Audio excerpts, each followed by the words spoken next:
Media recognition from Bloomberg, Reuters, recycling trade publications. Patented process for 100% recovery of critical metals, including cobalt, lithium, nickel, manganese, aluminum. American Manganese is focused on recycling lithium-ion batteries for electric vehicles. American Manganese trades on the TSX Venture, AMY, the US, AMYZF, and Frankfurt 2AM. For more information, visit AmericanManganeseInc.com or phone me, Larry Ray, at 778-574-4444.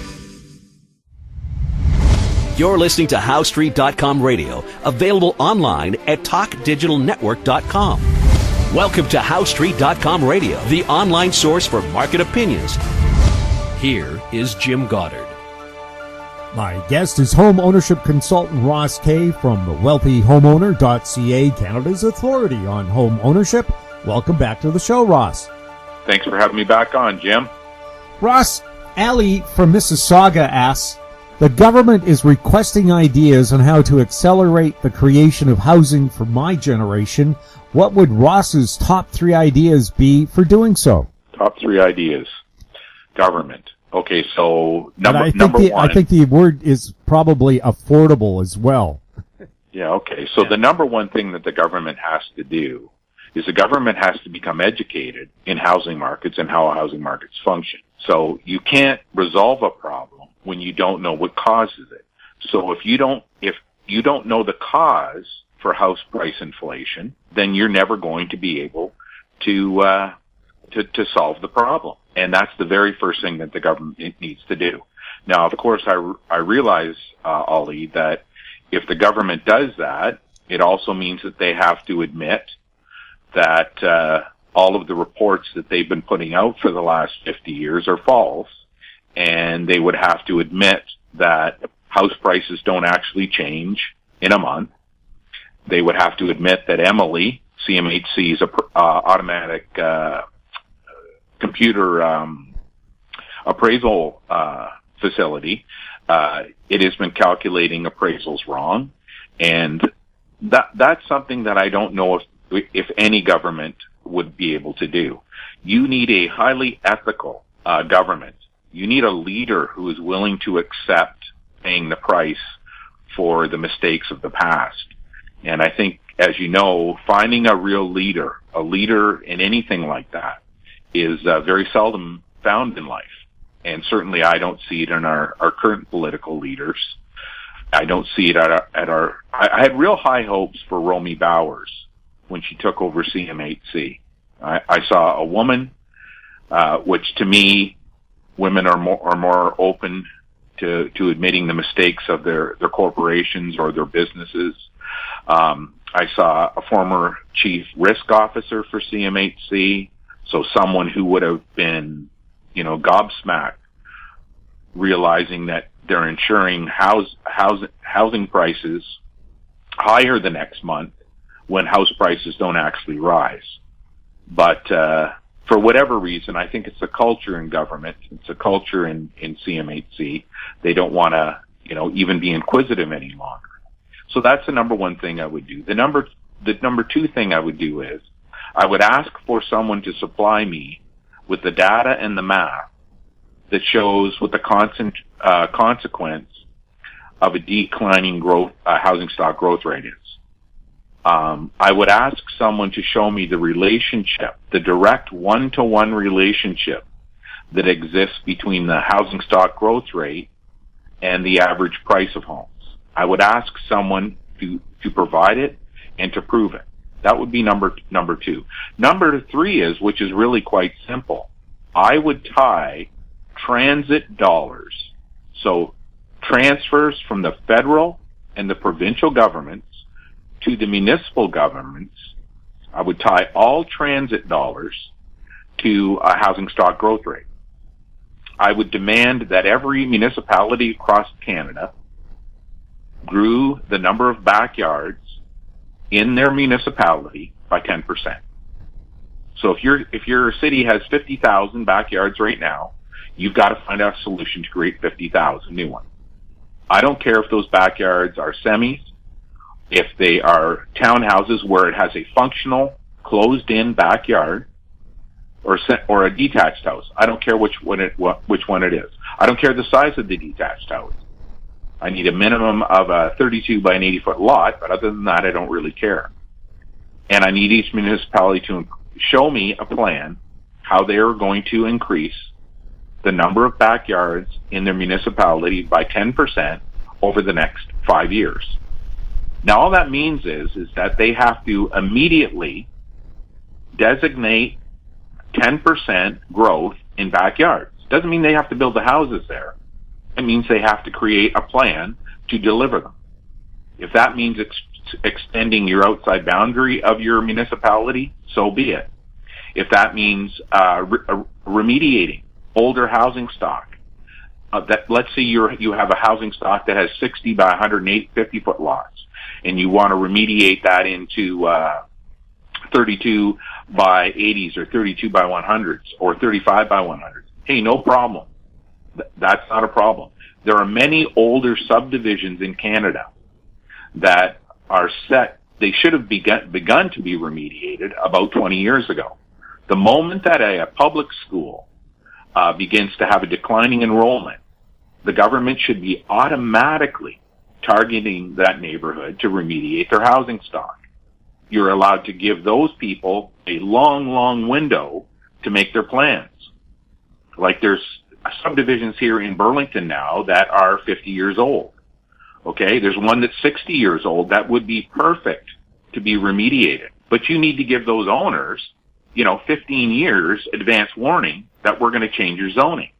You don't come in with a hammer with this new inclusionary zoning myth and think that that's going to resolve the problem, because all you're going to do is cause more problems because everybody's going to push back. So by telling the municipality, we need you to grow your backyards by 10% in the next 5 years, and if you don't provide us with plans, we're not going to be giving you all this money that you're looking for.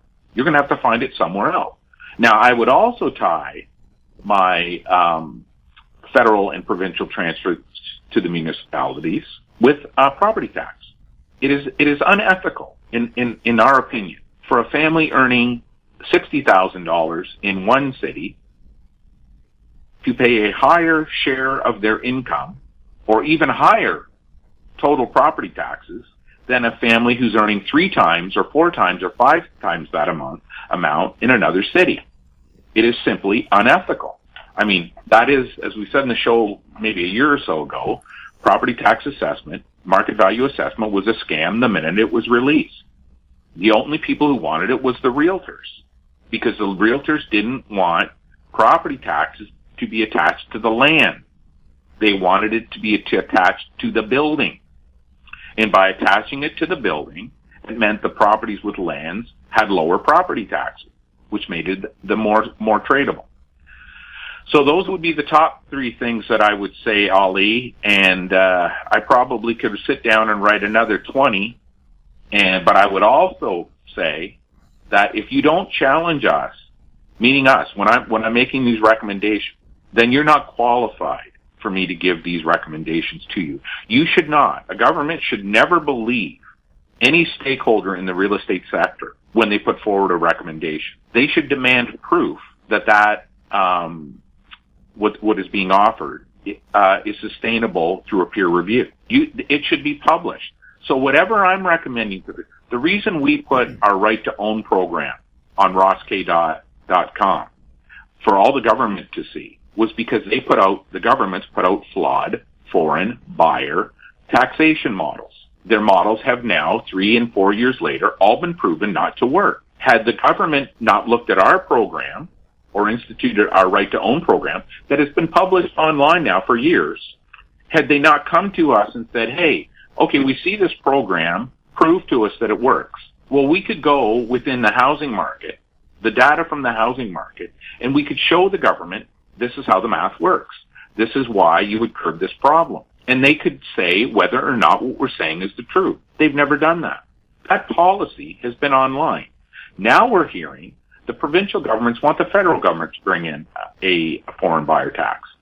Well, if you don't bring in a model similar to our right to own plan, which means Canadian homes should be held by Canadian, owned by Canadian, you're going to fail. So when I'm bringing forward these three top ideas, Ali, I'm being self-critical here. Don't believe us. Challenge us. Have us prove what we're saying is true, and we need to prove it to you in a way that you can verify yourself. We'll have more with Ross Kay right after this. Don't miss out. Stay informed. Receive the HowStreet.com weekly recap with thought-provoking podcasts, radio, and articles delivered to your inbox. Sign up for the HowStreet.com weekly recap on our homepage at HowStreet.com. Welcome back. We're speaking with Ross Kay. Ross, many new real estate startups are offering rent-to-own programs. Melissa in Victoria asks, my sister was offered a chance to rent a home with part of her rent going towards her down payment. Is this a good idea? She makes around $80,000 a year, but wants to live in Vancouver.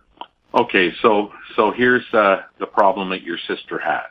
And it's the same problem that anyone who is suggesting a rent-to-own program is a solution. So that includes the government and CMHC.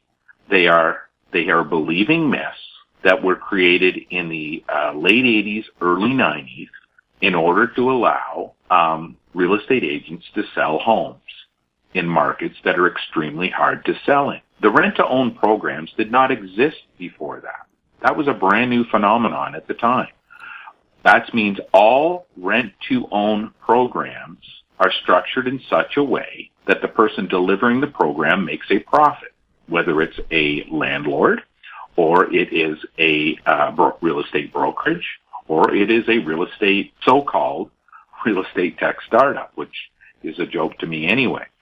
So the premise of a rent-to-own means that part of your rent is going to go towards a future down payment when you become the owner of the home. Okay, so this is what you have to ask your sister, Melissa. A, does she really qualify to own a home in Vancouver? Well, I will tell you she does at $80,000 a year, but I will also tell you that she's going to have to purchase a sub $400,000 condo. That's what she needs to buy if she wants to live in Vancouver. That is her personal choice. She wants to live in the most expensive city in British Columbia. Okay, if you want to live in Beverly Hills, that's your choice, but you're going to have to compromise in what you get to own if you want to live there, unless you're assuming you want taxpayers to pay for your choice, which is another discussion that we could have in another day. So let's say your sister Melissa, she said she makes $80,000, so I know she can buy a condo in Vancouver, or she could maybe go to New Westminster, and maybe she could go to Surrey, and maybe she should take a couple of years to move before she moves right into Vancouver. All of these things are her choices, but she will be living in a small condo, probably a studio or maybe a one-bedroom. But if she does the rent-to-own, someone else is going to be profiting. Now, when I hear the government say we're going to support rent-to-own, okay, they are already offering a shared equity program. So technically speaking, a rent-to-own program issued by the government should be simply a shared equity program. That's all it should be, where the government lends you the down payment, you make the cover all the expenses on the property for the first 5 years, and after that 5 years is up, you should have built up enough equity by paying down the mortgage to cover your down payment on the next amortization schedule, the next mortgage renewal. Now, 5 years from now, that means you're going to have another 25-year amortization. But what you would have done is used a substantial amount of money to probably build about a 15% down payment over those first 5 years of ownership. Now, of course, we get into this discussion of house prices correcting, and you not having enough equity. So even though you saved 15% over the first 5 years by paying down the mortgage, the properties drop 15% in value, and you're just breaking even. Well, there's nothing wrong with the government at that time saying, okay, look, we will allow you to continue on with this pattern for another 5 years. And I can assure you over a 10-year period, you're going to start to work your way out of the situation in the first place. Your amortization is going to allow you to pay down enough principal. Inflation is going to eat up enough of the house price that you'll be able to continue on for the rest of your life under this matter. But that is not a rent-to-own. That is simply a delayed purchase. You are purchasing a property today. The government is going to give you financing. Look, the honest truth is, Melissa, in cases like this, the CMHC is just going to fuel the housing market. Okay, they just need to let things work out. If you want to build more housing stock in the city, go ahead and do it. But don't pretend that a rent-to-own is not only going to worsen the problem. And the problem when a government starts talking about rent-to-own is that all the shills and hucksters get to talk about it. We have the Bank of Canada POLAs already running at Key Living. It's a total scam. Anyone with a spreadsheet on home ownership or landlording can debunk the scam live. But you already have that being endorsed. You have the former planner at the City of Toronto, Jennifer Keesmack. She's got a scam running. Now, I believe these people actually think it's a good thing. They actually believe they can become filthy rich, and in the process they're actually helping out poor Canadians. I just think it's a total scam and a fraud because we know how the math works. And if we wanted to do this, we would close up shop tomorrow and we would start our own rent-to-own program and we would run it across Canada. And anybody who wanted to get in, anybody who wanted to buy a home this way, we would fulfill it for them because there is lots of investors who would be happy to take the return that they're going to get off over running that program. So my answer to you is this. You should encourage your sister, if she wants to get into the housing market, to buy a good quality condo, small, make it small. But when I say good quality, what I mean is that you've had the strata reviewed, you've had the building has been inspected, and you know over the next 5 to 10 years what any expected costs are going to be at that condo. Okay, so when she finds that, she's going to have to compromise on size. She might have to take transit farther than that she really wants. But these are the trade-offs that you make when you live in the most expensive city in your province. Well, Vancouver, in certain ways, we can argue it's the most expensive city in Canada. And when you want to live in Beverly Hills, nothing wrong with that. That's your choice. Just understand you're going to be in a very, very, very tiny home. And it's going to be a lot of work for you to work your way up for the property ladder. Maybe it's not going to be on the best street that you really want. Maybe it's not going to be close to the schools. Maybe it's going to be too small very quickly if your sister is getting married, if her partner is going to put pressure that way. So that's how I would leave that one. Rent-to-own programs are a scam, and if the CMHC is going to get involved, they shouldn't word it the way they're wording it. Ross, let's wrap up the show with a list of your top 3 stories or fact checks of the last week. So what's your top 3? Top 3. Okay.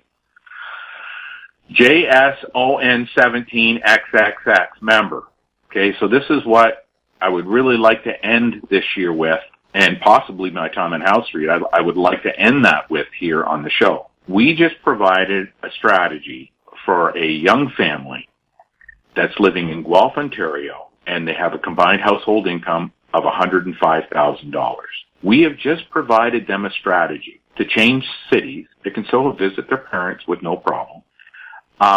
Take lower paying jobs, but instead of the two of them combined working 76-hour work week, so in other words, for the sake of each one works 38 hours paid. One is going to work 38 or 40, and the other is going to work 20 hours. So they're going to cut their actual work hours down from 76 to 60. Now, my hope is that they take advantage of it, this new position, this new location, this new life that they're going to be building, and they put in another 10 hours a month. They they have one child now, and they plan on having a second.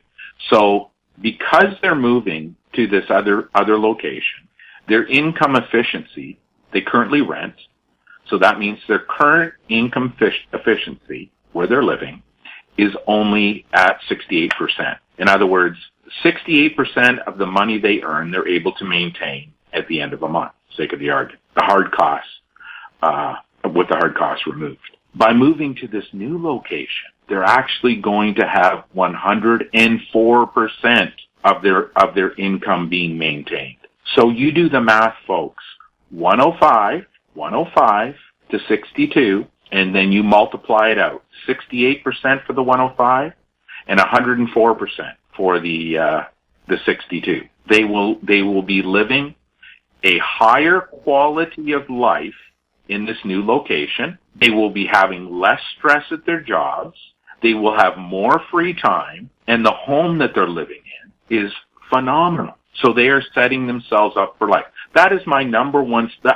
This particular story, Jim, is one of the best I've seen in a couple of months because they focused on income efficiency. How efficient is the income that I'm earning? They have a perfectly laid out funding model where their kids can go to post-secondary if they choose, and if the kids don't, then the money used for the education can accumulate with accrued dividends over the next 40 years, and both of those kids will be millionaires by the time they're 60. The parents themselves will have a fully paid off home. They will have $1 million in the bank by the time they're 60. These are no risk options for the couple, simply by focusing on income efficiency. Number two story probably is how the British Columbia Real Estate Association has manipulated the public for the last week. So right after last week's show was filmed or recorded here, I was provided with the Be Korea release for December the 14th. So on December the 8th, I had the release for December the 14th, published in my hand. It's been on my website now for 5 days. Okay, we gave it to some of our members who are in programs before that, and now just as it doesn't matter to our members, but it's just a proof of how the public is manipulated. It's been on my website. So it hasn't been released today, but it's been on my website available for anybody to go see for over almost a week. Then yesterday, Be Korea changed the press release from December the 14th to December the 15th. And I now have that on my website. So they're sitting there side by side. It has been a week that families in British Columbia haven't been told what the British Columbia Real Estate Association is going to tell them tomorrow. That is a top story because it explains how the public is manipulated by organized real estate. Okay, and these forms are sitting right there for everybody to see. So you go to rossk.com, you click more, and on the more menu down at the bottom it says BC Press Release. There's no login required. This is free access to the public. You can go check what our members have had access to for a week. Okay, well, our program members have had access to the week. The regular public doesn't need to know this stuff. For us, it's to prove how you're being manipulated by the public. Okay, or excuse me, by organized real estate. It's important for everybody to understand how they're manipulated by organized real estate. I also know tomorrow that the Canadian Real Estate Association is going to say that Canada hit a record MLS average price of any month in history. I have had that information for a week. It's not the information that I've calculated. It's information that the Canadian Real Estate Association calculated and published, but didn't release to the press, didn't release to their own members. I mean, there would be some rock star blogging realtor out there, if they had access to this, that it would have been all over social media over the last week. I'm telling you, it's going to be $720,854. I knew this a week ago. They're also going to say it was a minor decline in sales nationally. That's what they're going to tell you, okay? Why didn't they release it today? Why is Ms. Freeland, at the time I'm recording this, giving a national budget update without having this information? Why did Be Korea move it a day? It was scheduled for the 14th last week. Normally, last month, remember, it was released on the 10th. Now they changed the schedule to the 15th, and they're going to release it tomorrow. Why are real estate boards not giving this information to the government? And it's always, why did they not give it to the government right before the government speaks? Why does the Canadian Real Estate Association release on the 15th when the Bank of Canada always speaks on the 15th? Why wouldn't you give it to them 2 days later?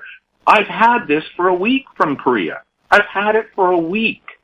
They're going to claim it's false. Okay, folks, this is false, made up, not real, and I can show you how they got it.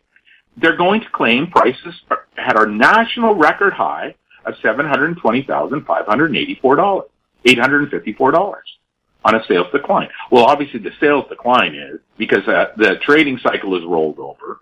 First-time buyers aren't buying in the same numbers, so the average price goes up. I mean, it doesn't take a brain surgeon to figure this out. But the thing that you should see from this is the manipulation of politicians, economists, and the public by these people. Like it is just crazy. And I think the last story or fact check for the week should be the one that we had coming out from about the Prosperity Canada or Prosperity Mike Moffat from Prosperity Canada. So in the last 10 days, CREA paid this group, Mike Moffat, to do a report on blind bidding. Okay, understand, folks. Anything that organized real estate does is for the benefit of its members. They don't care how they hurt the public. They bought off Mike Moffat in his Prosperity Group. They bought and paid for the guy. He took it hook, line, and sinker.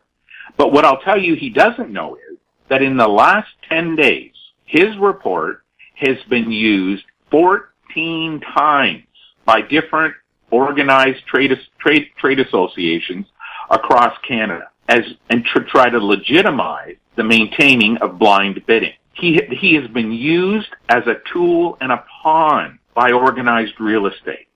And the poor guy is clueless. Look, I look at the guy's social media account and I can see the guy is genuinely wants to help, but he doesn't even realize how he sold out to organized real estate. He doesn't even understand how he just threw a huge cross mark across every organization that he's working for. Because organized real estate directed him in a way that would lead him to write the report that they wanted written. And he did it. He cited references they wanted him to cite. He has no idea of how a blind bidding process even works. He has no idea of the rules and regulations that are in place for it. He has no idea how is it evolved. He doesn't have any idea the term blind bidding is a mythical creation of organized real estate since 2015. He's clueless to all these things. He was a pawn. Whenever you see anything from organized real estate, understand they've got the fork in your back, and all they're trying to do is push you off that plank to pay higher and higher prices for homes. It's like asking the Coyotes to form a committee to look after chicken safety. Well, yeah, and then the poor innocent guy, he does this report. You know, his credibility is now shot because they've used it repeatedly now, over a dozen times, to justify the continuation of blind bidding. Like, how foolish can people be to not understand how organized real estate works? Ross, thank you so much for chatting with us. Thanks for having me on, Jim. My guest has been home ownership consultant Ross Kay from thewealthyhomeowner.ca. If you have any questions for Ross, he loves to answer them. You can send them to info@housestreet.com. Our YouTube channel is Talk Digital Network. Find us on Twitter @HouseStreet. We're also on Facebook. I'm Jim Goddard. Thank you for listening. Comments made on HouseStreet.com radio are an expression of opinion only and should not be construed in any matter whatsoever as recommendations to buy or sell any financial instrument at any time. Available online at TalkDigitalNetwork.com. HouseStreet.com radio is a production of House Street Media Incorporated.